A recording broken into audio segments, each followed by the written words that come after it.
lot. We're going to discuss different things like serotonin, oxytocin. Nice, absolutely. Oxytocin. Um, The cuddle hormone. Dopamine. Dopamine is good. Yeah, and endorphins. Wow. I did. I Congratulations. rehearsed. Thanks, Douglas too. Wow. Nice.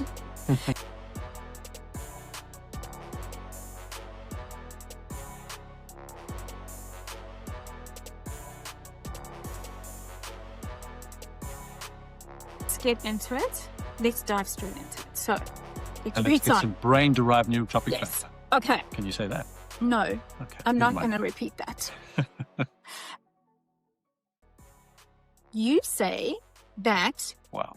happiness isn't the reward, it's the fuel. Now, that for me, and probably for a lot of our listeners, sounds pretty radical, Hmm. right? Can you explain what you mean? I can. I mean, I think about what we've always believed. You know, you get the good job, you get success, and Mm. you're happy.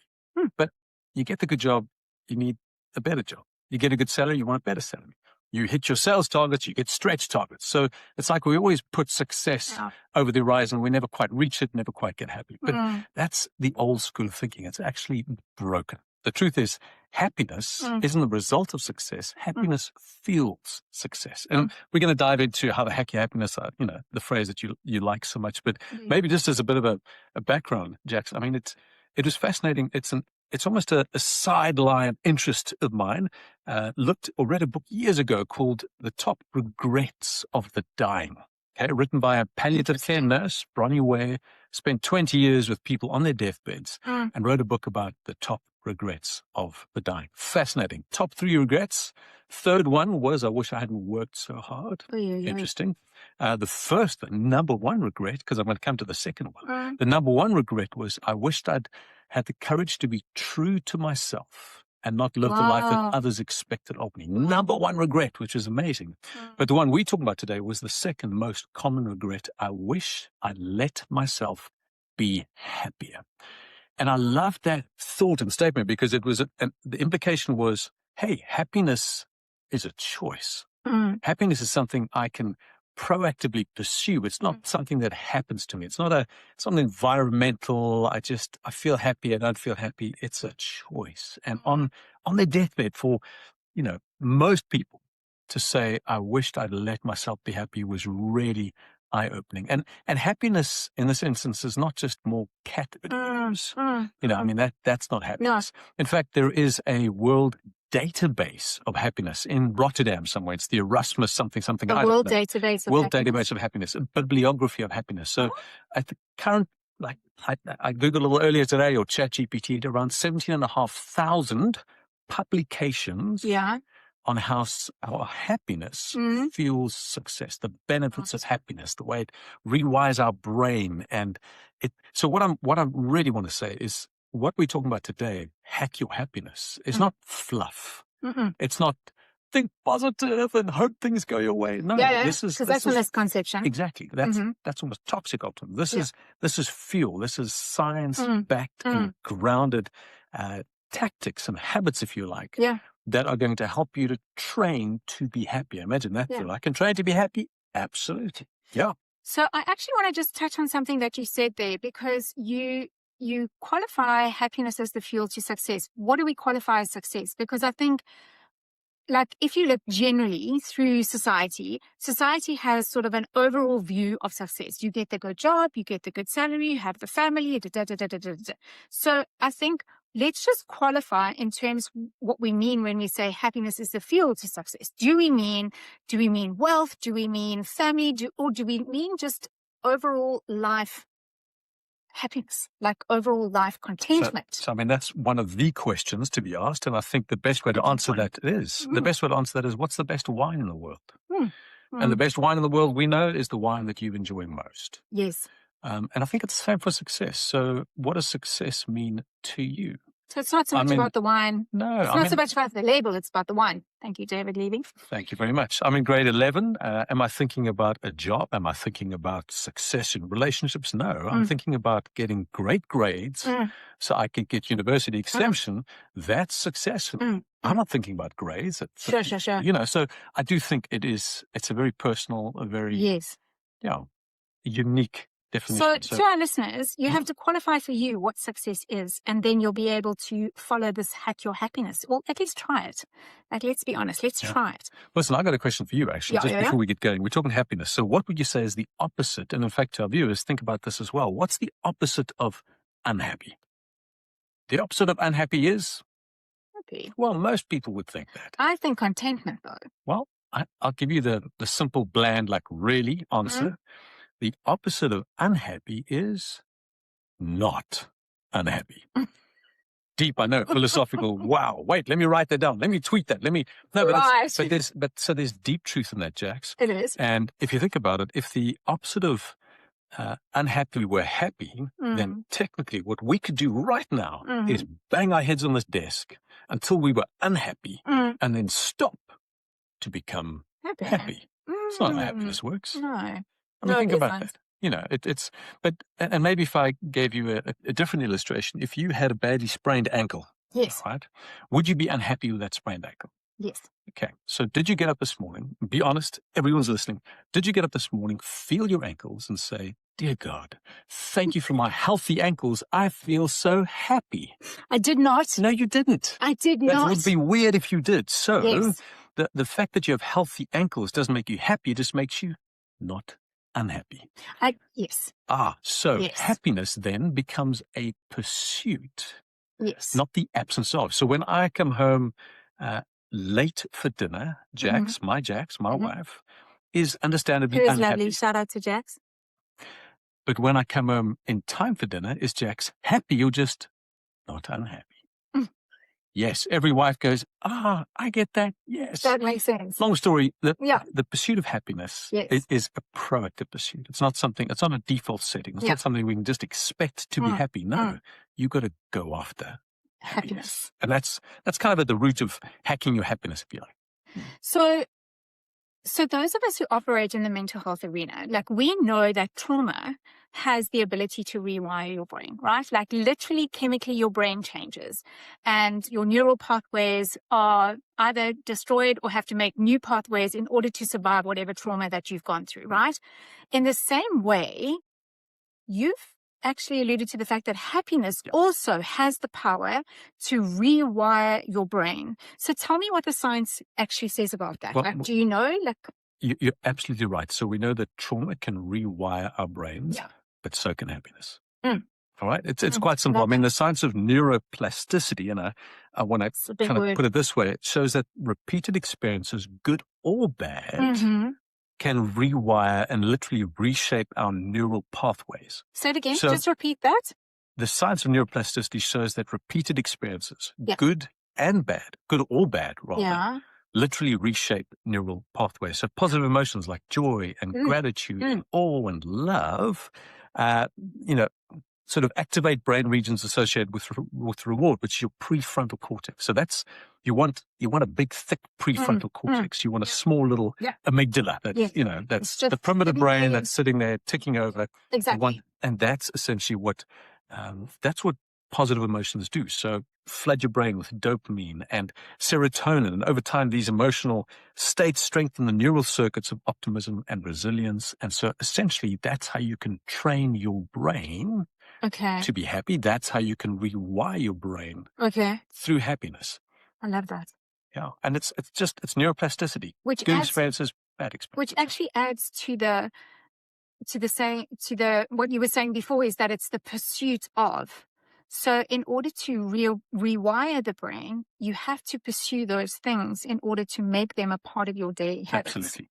It's almost, I mustn't wait until I feel like doing some exercise. I should do the exercise, and my word, I'm going to feel like doing it and feel better at the same time. So it's almost overriding your emotions with the right things to do, and suddenly your emotions are going, hey, we like that. And, you're getting the flood of serotonin, dopamine, endorphins. We talked about that earlier. All of that comes just through physical activity in this instance. And I think maybe a good point to just land this idea as well. The World Health Organization says there's no health without mental health. We know that. It's a good statement. Yeah.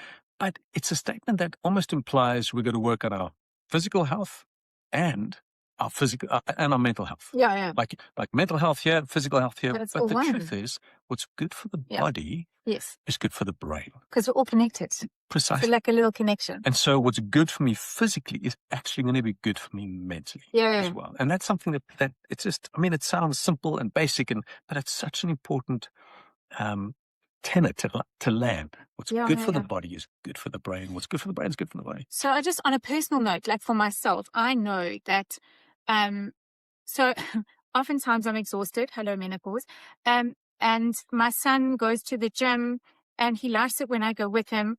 I kid you not. My son actually loves it when I go with him to the gym. Even though I'm tired, I will go because inherently I know that that part of myself, I may be tired, and once I had a little bit of gym, a little walkie on the treadmill, a little lifty of the weighty weight, I know that I'm going to feel better. So like I may not feel like doing it. And sometimes my hubby Ant, he'll say to me, you don't have to go. Like you can rest. And I'm like, no, I'm actually going to go because I know that I'll feel better afterwards. Absolutely. I mean, hit the nail on the head. And the science behind that, Jax, is very simple. Let's talk energy firstly. So if I'm trying to get people to exercise, most people are going to go, get to the afternoon. My son says, let's go train. I get zero energy to go train. So like, no. However, the answer there is train anyway. And here's what happens when you exercise, aside from all the endorphins and the dopamine, the serotonin you get. And happy things. Yeah. Your body kind of goes, oh, I've got to produce more mitochondria. Oh, yes. And mitochondria produces adenosine triphosphate. That's the kind of currency of, ATP, doesn't matter. The point is, that's the currency of life. That's the fuel of life. And so when you exercise, your body creates more energy producing factories, so you have more energy to continue exercising. So you might say, I don't have energy to exercise anyway, and your body creates the energy to exercise. And that's just the physical side of things. We're not even touching on endorphins and the boost of, serotonin, dopamine, all that sort of stuff. So next time your son says, let's go train, you're like, I'll wait for you in the car. Yes, I will. I will do it. I wanted to ask you just in terms, so now we've been training, and now we're having this amazing positivity coming through, this mood change, like we feel like we're just a little bit better. So how then does your positive mood actually improve learning and performance and problem solving and all of that kind of stuff? Because that's essentially what we're trying to do. We're trying to create almost this brain that is working and on fire and not sluggish and slow and trying so hard just to make it through the end of the day. Exactly. Right. So when your brain gets this, and no, we're talking neurobiology. So when your brain when optimism takes the seat. So remember we're saying, so if you can create an environment of optimism, if you can help your kids, your employees, your husband be more optimistic, you'll find a brain that is optimistic is way more effective than a brain that's neutral or negative. Okay, so that's back to the science of happiness. So the science of happiness, the happiness advantage, if you like, simply says this: a brain that's positive is way more effective than a brain that's negative or neutral. Sure. And there are lots of studies that back that up. That's not some pithy statement. In fact, there's studies that show the doctors are 20% more accurate and faster in their diagnoses. You get 30% more productivity. Sales teams are more effective by like 37%. There's a whole bunch of, and I mean, if you think about it, if you are more relaxed, your brain gets more optimistic, your brain gets a flood of dopamine and serotonin. So, I like dopamine. Yeah, it's a wonderful cocktail. And it's a lovely mix that. So dopamine is the motivation, the sort of, I achieve this thing. It opens up learning centers. It opens up retention. You get serotonin, which mood stabilizer, makes you feel good. There's the confidence booster. All of that comes with this optimism. So if optimism takes the driving seat, you get this cocktail. And that cocktail allows your brain to function optimally. So in other words, the bottom line is, if you're in a good mood, you're going to ace that maths test. Okay, like maths is not my strong suit. Can you pick another subject? Like maybe history. Geography. There we go. So again, just to come down to that little line, a brain that's positive is way more effective, way more, works better than a brain that's neutral or negative. That's what the science says. So the question is, can we train our brains to be positive? And the answer is absolutely. And that's kind of what we're talking about now. So it almost dumbs the whole idea of mental health down to like a formula, if you like. It's not sort of out there, and it's not drug induced or kind of, it's not only mindfulness, all that plays into it. It's the basics. It's just a brain that's optimistic, way more effective than a brain that's neutral. That's the happiness advantage. I hope I answered that question, because you Yes, asked you me did. another question around. Don't worry. Okay. Don't worry. It's fine. Cool. I even forgot what the question is. So, again, it's just menopause. I'm just going to say it like that, and then you'll know. So when we have that positivity coming through, we've done all the things, we're training our brain. A lot of people, going a bit deeper now, a lot of people, adults, it's you guys, operate from a place of sort of emotional dysregulation, based on their own trauma and their own past that maybe they haven't dealt with.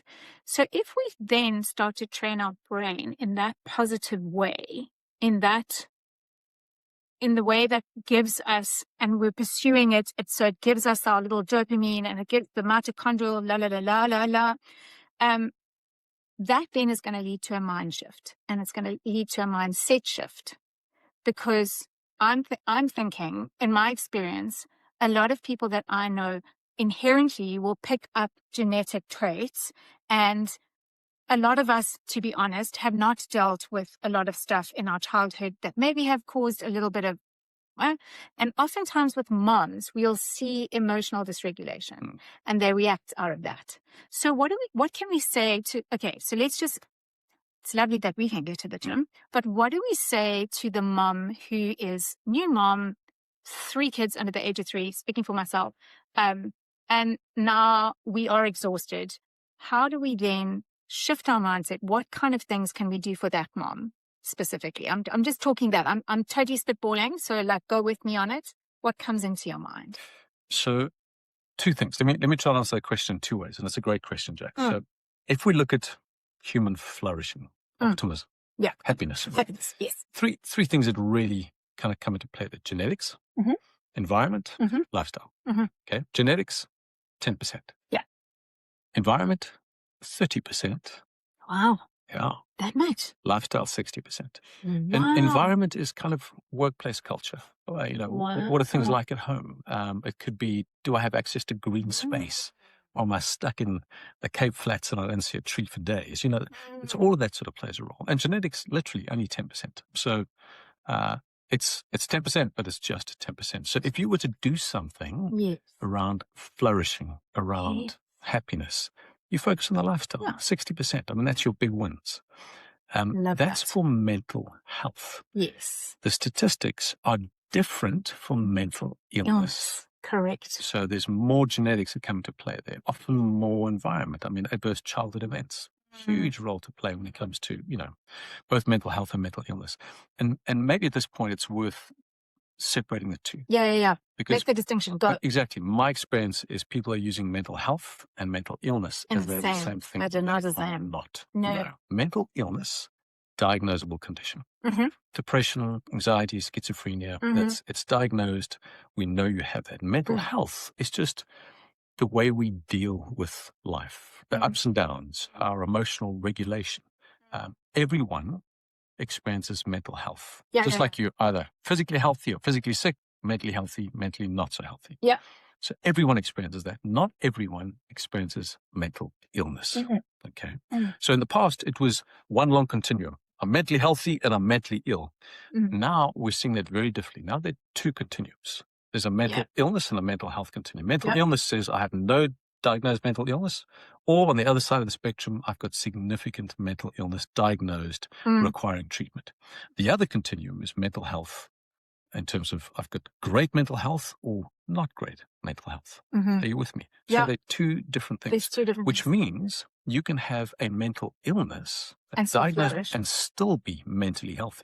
Yes. Or have no mental illness and be mentally unhealthy because you're just not looking after yourself. Right. They're separate. Yes, they do kind of interact in some ways, a bit like, have you ever needed to sneeze and you look at the sun? Hate that. Yeah, but you sneeze when you look at the sun. Do you know why? No. So the sneeze reflex is managed by your trigeminal nerve, all right? Small medical terms. Sorry, guys. And you've got the optic nerve that runs I know almost what in that one is. parallel to your trigeminal nerve. So you want to sneeze and you can't sneeze. You look at the sun and you get this massive, bright light, triggers an optic nerve, like electrical impulse down that optic nerve, which almost jumps cables into the trigeminal nerve, which makes you sneeze. So whenever you want to sneeze and you can't sneeze, you look at the sun and you sneeze. Does that That's work why. for everyone? Most people, yeah. Oh, Unless, of course it That's does. so It's anatomy, it's very Yes. basic. So, well, we're really kind of going on a tangent, but That's fine. it's in a similar love way, tangents. mental health, mental illness, two continuums Yeah. that do interact, but you need to see them as separate and treat them as separate. Right. So how do you flourish when you're like, if you've got a mental illness, how do you actually flourish and keep mentally healthy? Like, what would your first port of call be? Like, if you knew that someone had a mental illness and yet they are mentally healthy, like, what would you see in their life? What would they be doing? I would say to someone with a mental illness, firstly, don't try and treat your mental illness with lifestyle. Okay. If you have a mental That's illness, important. yeah. Now, a lifestyle is important, but Don't not try and treat your mental illness with lifestyle. That's important. yeah. Yeah. But understand, and I'm saying it's in the same way. If you have diabetes, Mm. there are lots of things you can do from a lifestyle perspective to Sure. manage your diabetes. Yeah. But you still need that insulin. No injection. Otherwise, Yeah. Otherwise, it doesn't matter how healthy you Yes. eat, doesn't matter what you do. If you're a type 1 diabetic, it's not going to happen Yeah. for you. And I think it's the same way with mental illness. Get it diagnosed. Make sure someone's looking after you. Someone that knows what they're talking about. Mm. And then apply your mental health principles. But don't just try and treat mental illness with Lifestyle. mental health. Yeah. In other words, if you have major depression, if that's a You might go diagnosis, get that diagnosed. get the diagnosis and get treatment. It's common. What are we? 1 in 3. Jax, you Yep. know these stats. 1 in 3. 1 in only. 3. So it's not out of the ordinary. It's the new normal. Yeah.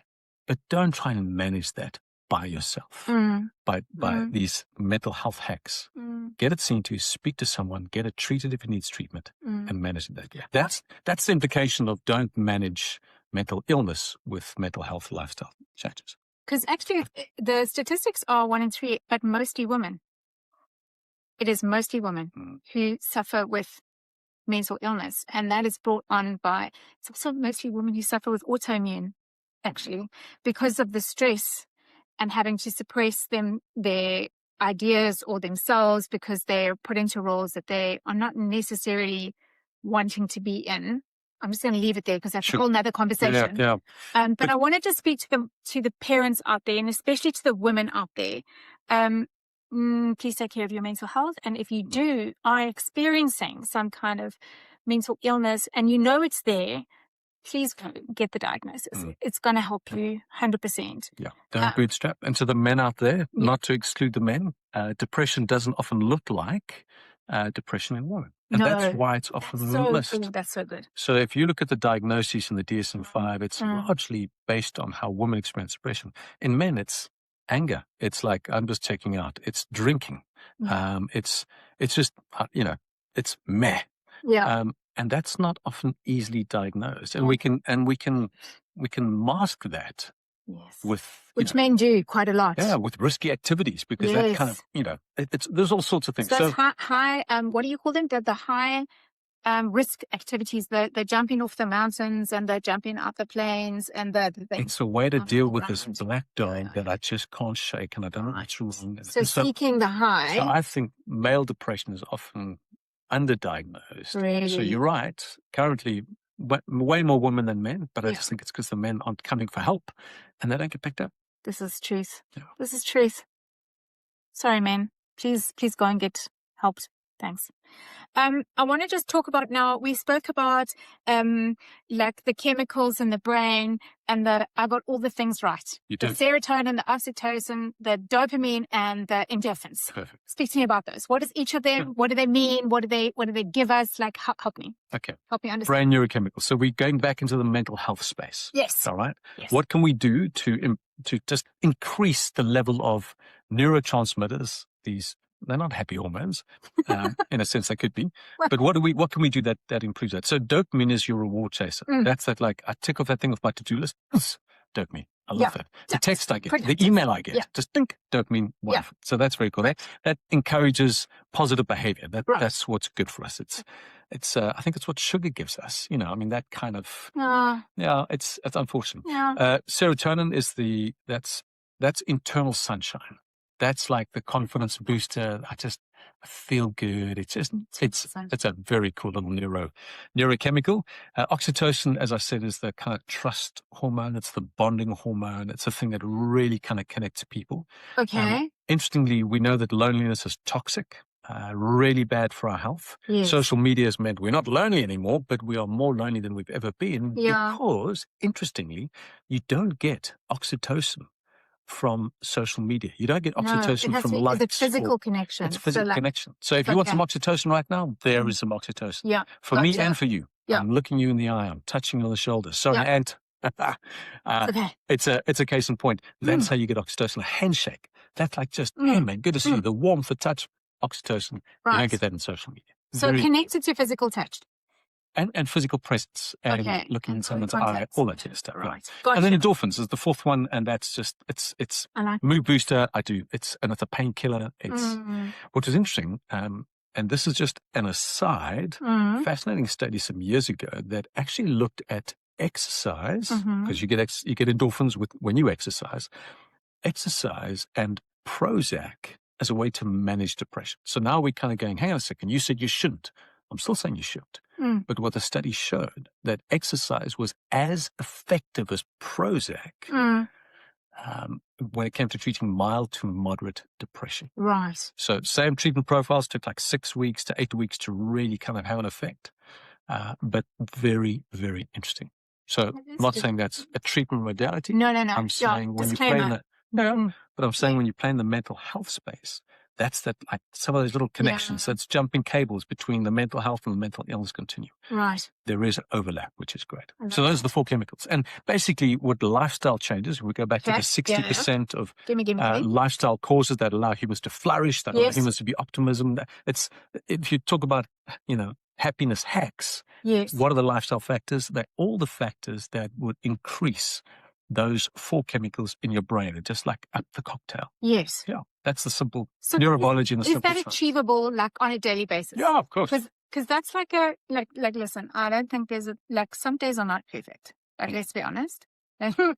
So what happens, like, is that the blueprint that we're chasing, or is that actually like, because can we achieve, it sounds like too good to be true, like the perfect day. Do you know what I mean? So I'm kind of thinking like, as a 50-year-old woman, struggling through menopause, kind of trying to find my feet. Like some days are not, there's no endorphins, there's no nothing. It's like, so these are things you can do. Yes. That you're guaranteed to get a response from. Right.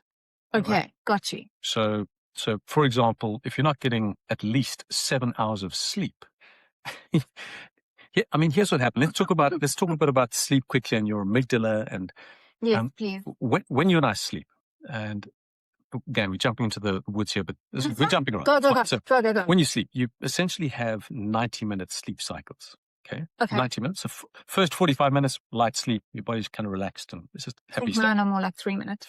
Well, then you get the next sort of third or next phase of your sleep is the other 45 minutes, but it's the first half of that 22 minutes is deep sleep.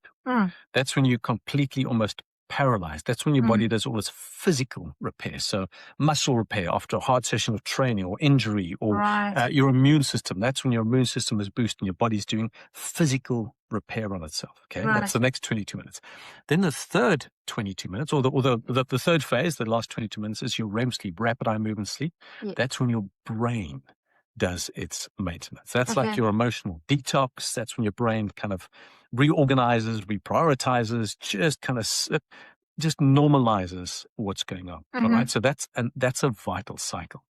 If you're not getting enough REM sleep, we find that your amygdala, so that little primitive part of your brain, which is all fear and anger, starts going into hyperactive mode. So without REM sleep, your amygdala goes, wah, and it's just on fire, and it now starts firing. Okay. And that's that kind of individual is the mom with 3 kids under 3 who gets up in the morning. She might have slept 8 hours, didn't get enough REM sleep, steps on a piece of Lego, and all hell breaks loose. Listen, I think anyone who steps on a piece of Lego. A plastic demon has got all of us. I get that. But it's just so much worse when you're not getting enough REM sleep. Why? Because your emotions are unregulated. Your brain hasn't had a chance to just kind of normalize. And that's the problem with not getting enough REM sleep. And Mm. that's and the reason I mentioned young parents is you need that full 90-minute cycle, 45 minutes of light sleep, Yes. 22 minutes of deep sleep, and then to get your REM sleep, to get REM sleep. If Yes. you get woken up in that 90-minute cycle, you wake up, you got to start again, Mm. light sleep and deep sleep. So if you get woken up every hour or so, you're getting no REM sleep, which means you can sleep 10 hours, Mm. but still not get that valuable REM sleep that You know allows what? your amygdala to stay As a to mom, stay. I can distinctly remember a time in my life where I could survive on 3 hours sleep. I could literally, as a new mom, I could survive on 3 hours sleep. My husband could not. I could. And I think it's because when I was sleeping deeply. So we had that, like I was woken up a lot during the night, and some nights it would just be diabolical. But I knew in that part of my brain, I was like, that's fine. 3 hours, I'm good. Like I can survive. Sure. Like I can get from 5 in the morning, usually, until 7 in the evening when all the kids are asleep. Because that's what's my thing. Don't judge me. And I remember distinctly because I would literally crash, like for 3 hours, done, finished, and I'd get up and feel refreshed and carry on. Now I get about between 5 and 6 hours with a little night sweat in between. And I don't feel refreshed. No. And I don't feel lovely. Yeah. It's not great. I mean, Sometimes this is off the topic, but you need to try and get 7, because remember, in 6 I would love hours, 7. but in 6 hours, you're just not going to hit at least 3 No. cycles. You No. can't. And so, I mean, here's a fun little fact for the men that are listening to this. The issue with sleep in men is testicles. If you're sleeping 5 hours or less, you have smaller testicles than men who sleep 7 hours or more. It's a fact. Go and read Why We Sleep by Matthew Walker, the sleep doctor. Yes. And it really has to do with testosterone. If you're not getting the full 7 hours, you're not getting the testosterone that you need. With that comes foggy brain and low libido and low energy and all. It's like you're someone 10 years older than you really are. So, Yes. men, you need to get at least 7 hours. That's key. But back to REM sleep. REM sleep and these neurochemicals we're talking Yes. about and how we hack our happiness. Yes. You need to guard that REM sleep as much as you can. What kills REM sleep? Sleeping tablets. Yeah, take a sleeping tablet, you're not going to get REM sleep. But So what they're if you need the blunt sleeping instruments. tablet because you're just not sleeping and you need to reset that whole... Well, if you take a sleeping tablet, you might get physical repair, but you've got to keep in mind you're getting very little to no REM sleep. Okay. So your amygdala is still going to be charging. Your brain is not going to be repairing itself like it should. Okay. It's a blunt instrument, is a sleeping Right. tablet. Okay. I would encourage it, not encourage it. I would say take it if you must to just get your sleep rhythms back on track. That's what I'm talking Yeah. about. To get the Yeah. sleep rhythm back. Yeah, but please don't do this as a regular No, thing. no, no. This is I don't not I don't take sleeping Yeah. tablets. caffeine. Caffeine. Caffeine, Yes. so good for you. Elixir, caffeine, it's good for you in certain, Yes. certain bouts. Coffee is the elixir of the gods. If you can have decaf coffee for the rest of your life, there's chances that you might never die. That's how good coffee is for you. Don't quote me on that. Not But fancy. caffeine, as you wake up, not good for REM sleep. No. Interesting enough. You taught me that. Mm. So you taught me that you have to wait at least an hour after you wake up before you can have your You first remembered. copy. 90 minutes is actually the ideal. That gives your body enough chance to have a natural cortisol spike and wake up Yes. naturally. But in the Cortisol is your stress hormone, people. And most of us operate at a very high cortisol level. So just like we need to bring those down. we do, but in the mornings we want cortisol. Yes. We need to. Cortisol wakes us up and Yeah, kind of gets get us up and ready go. for the day. Yes. After 2:00, I would recommend no caffeine because caffeine's got a half-life of about 8 hours, which means if you've got 100 milligrams of caffeine in your system at 5:00 in the afternoon, only by 2:00 the next morning, what's 5 plus 8? 12. By midnight the next morning, 13, isn't it? 13:1. You've got 50 I'm not good at maths. milligrams. He's the doctor. You've got 50 milligrams. In other words, you've still got plenty of caffeine in your system if you're going to have that last coffee at 5 or 6 in the evening. So I don't do any caffeinated coffee after 2, just so that I know that when I get into bed, Yes. I'm going to get my maximum REM sleep uninterrupted.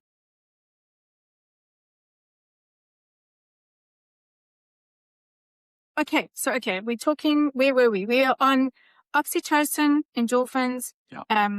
So Basically, lifestyle habits or hacks, Yes. because you're saying, is there a perfect day? I'm saying there's never a perfect day, No. but there are things that you can do in your day that would promote these neurochemicals and the Yes. production of these neurochemicals. yes. So, for example, I think Andrew Huberman talks about within 30 minutes of waking up, get some sunlight in your eyes. Very important for the Oh, production. that doesn't sound lovely though. Like, don't open my blinds while I'm still sleeping. Like, and I'm just woken up and now I must look at the sun. Well, within half an hour, so just good for you. Good to kind of reset your circadian rhythm. Great for your following night's sleep. And again, that impacts on REM sleep. So those are all aspects of So just, would you say it's like accumulative? Like you've got to keep doing these things in order for your brain to understand that you're doing things. I think if you can create a habit without it becoming something, I've got to tick this off. Hang on a second, I've woken up. That's what I'm need to worried go about. to the, So that's what I'm worried about. Yeah. When So- it becomes sort of like, if I don't do this, I'm not going to have this. then you're not helping yourself. No. So for me, what helps me is habit stacking. So I'm sure you've heard of habit No, stacking. I have not. So Help me. take something that I already do and add something to that. So for example, I brush my teeth every morning. Yeah. All right. Well done. Yeah. Wow. Now I'm going to brush my teeth while I look at the sun. Okay. So can you see I'm So habit stacking? little Little things. little Habit stacking. things. So Okay. my parents are aging. The big thing with aging is muscle mass. You've got to keep muscle as long as possible, And so for them, I habit stack with that. So when you brush your teeth, Mom, just do some squats. Go up and down on your calves, or your thighs. You just, so it's Shout out to my dad, who's 76 and walks just about every single day of his life. fantastic. Well done, Dad. Yeah. My Yeah, grand those was things, 67 when she started walking. Yeah. Like 5Ks a day. She was 92. We don't know where she is anymore. Oh. No, I'm teasing. That's just a Oh, stupid date. bye. Yeah. Well, my aunt is 90 and she goes up and down the stairs every day unaided. Like she's up and down all the time. She told me today was the first day that she felt like she was actually 90. Wow. Yeah. I was like, oh, shame. Like, what did you feel like before? Yeah. I don't understand. Me too. But yeah. Anyway, I also want to talk now. We've spoken about sleep and why that's important. So now why is movement important? So we've looked at serotonin, oxytocin, endorphins, which is our eat, sleep, move, adapt, connect, all the social connections. So we've explained why sleep's important. So now please explain why movement is important. So again, movement gives you 3 essential neurochemicals. So we know it gives you endorphins. Yes. So fantastic. Yeah. And by the way, we're jumping around, but you may have heard of the runner's high. Yes. Like, I run, I get endorphins. Yes. It's so unfortunate that became the thing because it's not just running, it's any kind of Anything. exercise. Yeah. And ironically, your resistance training, your gym workouts, your push-ups and that gives you way more endorphins for longer than something like running or cycling does. So by all means, runners get a runner's high. Very happy for you, but you're going to get way more endorphins out of a good gym session. I like that. High intensity impact training, lots of endorphins and for a long time, which is really key. So the effect is for a long time. But so if you want to get that kind of endorphin sedation, how long should your gym session be? Because I see this all the time. Like people go, no, you don't need to do a 40-minute workout. You can do a 7-minute workout and you'll get all the stuff you need. I'm like, help me. I don't understand. I'd love to quote studies on that. My experience and understanding is if you're going to train and do a 7-minute workout, I'm glad that you're doing that as opposed to nothing. Yeah. You're going to get the equivalent amount of endorphins over an equivalent amount of time if you're doing 7 minutes. If you're doing 27 minutes at way more intensity, you're going to get more endorphins for longer. Right. So Gotcha. it's all relative. Okay. So of course you're going to get endorphins. And my sense is people often say, when's the best time in the morning or when's the best time to exercise in the day, morning or afternoon, just as an interest sake. And my sense is always if you're exercising, that's fine. Yes. But, yeah. So But if you want to know, I push myself to exercise in the afternoon because that's when I hit a wall. Okay. So I know that when I hit a wall, it is better for me to exercise in the afternoon because that lifts me out of that funk and I can actually continue with my day. And what I love about that, Jax, is you figure that out for yourself. Yeah. And that's your 100%. truth. That I works don't for love you. it. I don't love that I have to do that, but I do it because I know that it'll benefit. And of course, if you sleep more, that also you would get be more great. REM sleep. Yeah, no, that would be fantastic. And at least you're doing a coffee after 90 minutes. You might find yourself, if we get into intermittent fasting, no eating in the mornings, you might find that, but you might find that actually helps you burn through that 3 o'clock slump. So there are other ways and means. Yeah. And again, this is part of that kind of the hack we're talking about. But back to exercise. So endorphins, easy. Dopamine and serotonin, big hits when you exercise. So motivated, feel good. Gonna do it. And the beauty of exercise, and I love people to just kind of get this. Exercise is not punishment for eating badly. No. Exercise is louder reward. for the It's people in the joy. It's something that just, it's it's a treat to be able to Oh, exercise. It really is. yeah. And exercise needs to get to that point. If exercise for you is just like, gotta do this again, you need a mindset change. So Yeah. dopamine, serotonin, and then a reduction in cortisol Yes, when which you is great. exercise, That's which is what we need. excellent. So talk about resilience, and bringing stress Yeah. down. And when cortisol comes down, your immunity goes up. A whole Yeah. bunch of good things happen. Yeah. So exercise, when it comes to hacking your happiness, fantastic. But the health benefits are off the charts. Okay, now talk to me about nutrition, the gut and brain connection. So 2 quick things there. Nutrition is basically your building blocks of your neurochemicals. Okay. Dopamine, serotonin, endorphins, oxytocin need good chemicals. Right. If you are eating highly processed foods, Yes. you put your body in an inflamed state, and that has actually just the opposite. It reduces the production of dopamine and serotonin. Actually, sugar does a negative effect. So when you're eating, the rule is more real food, less junk food. It's as simple as that. Yeah. So, I mean, their diets and their fads, and, at the end of the day, is it high fat, low fat?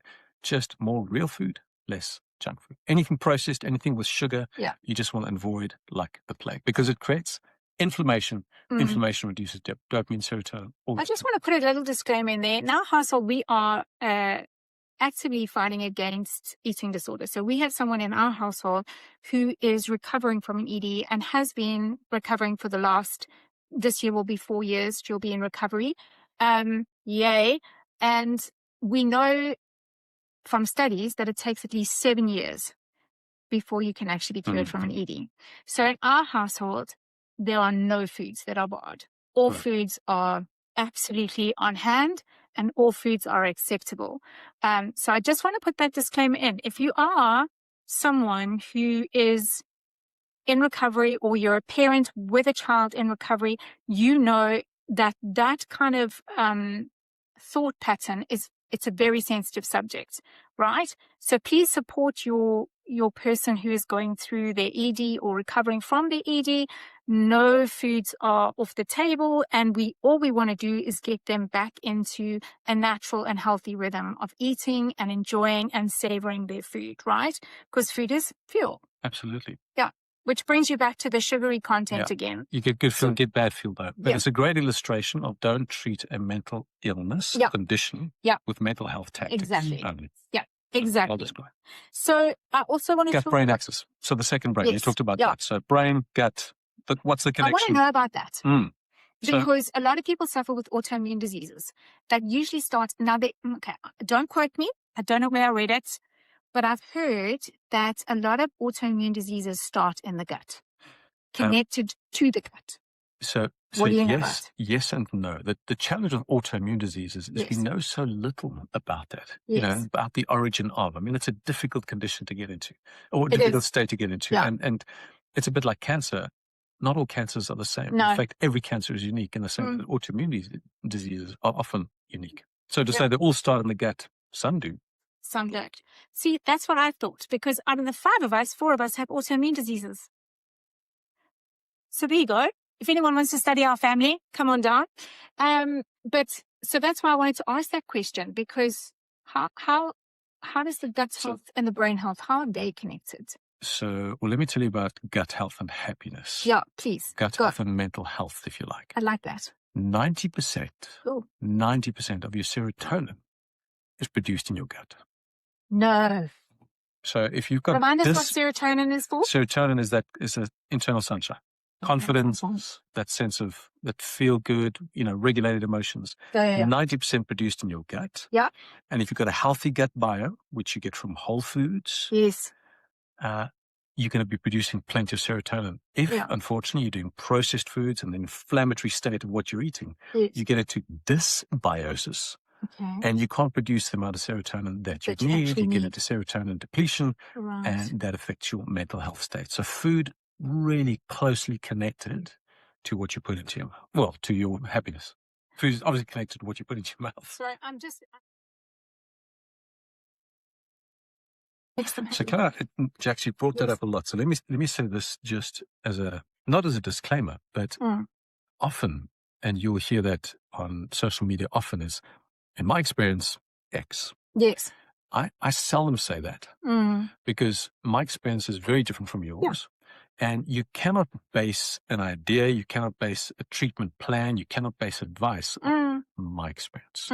So what I'm sharing with you comes out of research. It's like widely, it's kind of evidence-based. This is what we know from a big group of individuals. So your experience is quite different, quite unique, quite separate from, which is amazing. But it's also, that's why you can never say, this is what we do, you should do the same. Exactly. And I say that because whatever you listen to on social media, whatever TikTok and MedTalk puts out there, guys, be careful of the individuals that say, I took this diet and I lost 12 kilograms, or I ate this food or this pill. No. What's the weight of evidence? And that's always something you've got to look at. So just a little kind of plug there for look at the source of your information, where it comes from. Yeah. So, Love that. Cool. So serotonin, 90% in your gut, good serotonin. Okay. I want to ask you something else. So I'm going to move on to we talked about cortisol, stress. We talked about that kind of stuff. I want to know, let's talk about the physiological side, the cold showers, all of that kind of stuff too. Someone said yesterday, it's like slapping you through the face. It does the same thing. I don't have to have the cold shower. You just slap me and then I'll be fine. Now, as someone who suffers with an autoimmune disease, and mine is sensitive to temperature, do not put me in a cold shower. I will hurt you. I don't suffer from an autoimmune disease, and I don't like cold showers. No, I do not like that. But let me explain it to you this way. And this is there are. I'm not going to get into the Wim Hof method, but I'm going to... The what? The Wim Hof method. He was the guy that started cold plunging. Google Wim Hof. But let's start with your autonomic nervous system. Yes. Okay, so you have an autonomic nervous system. That's the part of you, brilliant, that literally just keeps everything ticking. So breathing, heart beating, just temperature regulation while you are thinking about what to eat and what to buy and all that sort of stuff. So that's what happens. That's what the autonomic nervous system is. You have a sympathetic and a parasympathetic aspect of it. When we are in fight or flight, panicked, anxious, sympathetic is up really here. high. Yeah. When we rest and digest, calm and relaxed, parasympathetic is kind of the predominant sort of driving force. Yes. We want those two to be in sync and balanced. Yeah. How do you do that? Well, the most scientifically validated way of doing that, and Andrew Huberman's a big fan of this, is the physiological side. I love that. And it's something you can do often, all the time, before a big presentation, before a podcast with Douglas Jones, just to kind of regulate things. If your kids are getting out of hand, it's a wonderful way to kind of go, just level. Can we say it louder for my husband, please? That sighing is good. That when you hear me sigh, it's okay. Because I sigh a lot. Good. But here's the official way to do it. So I'm sure you know what the official way is. Yes. But the physiological sigh is a maximal inhalation through your nose. So, and at that point of maximal inhalation, you get even more. Yep. You fill it up there and then out through your nose, out through your mouth slowly. So if we do that in one, it's a... Love that. Do that a couple of times and your sympathetic and parasympathetic literally go like this. The other thing that happens, and we can talk to this in a moment, is your heart rate variability almost doubles. You want high HRV. If you want to do that almost instantly. I want to know what that is. We'll chat to that in a moment. But quickly coming back to physiological sigh and cold showers. Cold showers are interesting because what happens when you get put in a cold shower? You and I both know this. That cold water comes on and there's just adrenaline and cortisol and it's panicked and like, what are you doing? And your body goes into this sympathetic overdrive and you're like, But in that time is when you kind of stand and you breathe, do the physiological sigh, calm yourself, center yourself, deal with the crisis, the stress that you're putting yourself under, and suddenly it's not so bad and you've dealt with it, and then you can turn the heat up again and you're back to normal. Now that is good exercise. That's a good way to train yourself to deal with stressful situations, because you're at work, you're at school, you've got your kids are giving you absolute hell, whatever it is, and your stress levels are going through the roof. The more you do the cold shower, the more you do the physiological sigh, the more your body can adapt very quickly under those stressful conditions and regulate quickly. So for me, outside of the benefits of cold plunging, and there's good science, there's not such great science, there's fringe science. Yes. The benefit of helping yourself or training yourself to be more resilient Yes. to stress and adrenaline and cortisol is a real benefit. It is, considering the world we live in today. Mm, Yeah, I like that. I like that very much. yeah. And now I want to talk about, You mentioned HRV very briefly. So heart rate variability. Your heart beats. The period between your heartbeats is not the same. Might feel the same, but there's microsecond differences between yes, every heartbeat. In fact, when you Yes. breathe in, your heartbeat slows down. When you breathe out, your heartbeat speeds up. All right. yes, So you want good heart rate variability. You want that distance or that space between heartbeats to vary all the time, because it means your heart is reactive and adaptive. It's a Yes. healthy heart. So yes, a high HRV means you have a healthy heart, a healthy nervous system, a healthy cardiovascular system. Okay. And it's a great proxy and Mhm. measure for how resilient you are and how well rested you are. Mm. So if you want to know if you've had a good night's rest, if you want to know if you're ready to tackle the day, if you like. And I say this with a little bit of disclaimer, because what you don't want is people go, oh, I've got a bad HRV, I'm going to have a bad day. No, it's just a good measure of your resilience, and your recovery is your HRV. Okay. If you've got an Apple Watch, it does that. I'm sure Android phones do the same. Find some way to figure out what your HRV is and measure it on a regular basis. And it's a great proxy for your ability to deal with stress, to be resilient, and probably just a good resilience score is maybe the best way to describe it. That's HRV, heart rate variability. What happens if you've got like an abnormal heart rhythm? Like, You can still get HRV. okay, It's just going to be a little bit unusual and hard to measure. And that's me. okay. Yeah. Wow, there is a list. It's amazing, Yes. Jax. I'll get there. Don't worry. It is all good. But my point is, it's a quick little Yes. measure. HRV is just a quick little measure of how am I doing? What's my resilience like? Am I well recovered? And there's great sort of ranges that you can work within. And I mentioned the physiological side. If you can, and there are ways to measure HRV sort of in the moment. Check your HRV, do a physiological sigh, and most times it doubles your heart rate variability. So it's that good for you. Wow. Cool. Way too much science. No, wait, my brain is processing everything because there's so much meat to what you're saying that my brain is taking time to digest it all. But I want to actually just wrap up, and I want to wrap up with social connection. And the reason I want to wrap up with that is because sometimes people don't understand how much social connection plays into helping with mental health, but also those struggling with mental illness.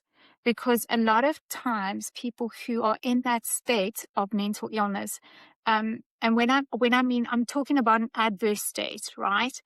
Social connection can really help with clarity and understanding. Just having like people kind of go, really, is it like, I just want to hide away from the world kind of thing. But how does social connection help us in terms of our mental health? Like what is it about the circle? I know we talked about the touching and the eye contact, but that sort of social connection, what does it do to our brain? Like what does it actually do for our mental health? So to tell you exactly how social connection benefits us is a little hard or harder to do, and I don't think I have the research on that, but we do know that it has a huge impact on our health and well-being. So the longest study on human health and well-being has been running for something like 83 years. Started in 1938 or something ridiculous. So 4 different directors who literally, have died and guys have taken over. So the longest longitudinal study on human health and well-being has shown us essentially one thing. Yes. A whole bunch of interesting stats and studies and findings. The most prevalent finding that bubbles to the surface every single time, that's like the number one thing, is that social connections, good relationships are good for our health. And that loneliness is toxic. Yeah. People who are socially isolated live shorter, die younger, have more health issues than those who are socially connected. You asked why? there is theories around dealing with stressful situations in community that assist us with, as opposed to doing it alone. But that's more vague. For me, Yeah.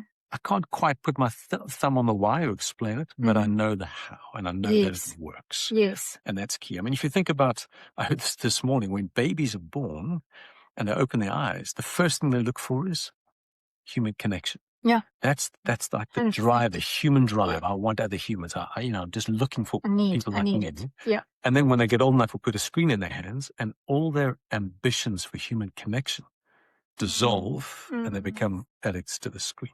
Wow. So interesting that. So social connection is That's so very, healthy very for us. interesting. Guys have drawn correlations between quitting smoking or social connection is as effective as quitting smoking, as effective as exercising on our health. That's how important Yeah. being connected is. And it's not just deep, healthy relationships. It's that connection with the barista. It's the Yes, guy that I makes love you that. coffee, look him in the eye, thank him. Yeah. And that little moment, social connection, Yeah. good for you. Patch Adams always just said, just talk to strangers and smile at people. Yeah. Yeah. My husband's famous for that. Like He's there great. are many coffee shops that know my husband in and around our area. And that's an amazing social connection for him, especially considering the fact that he deals with an autoimmune disease. And for him, getting out to go and have that social connection with people outside of the house is one way that kind of just lifts him out of everything. And he can actually just It's brilliant.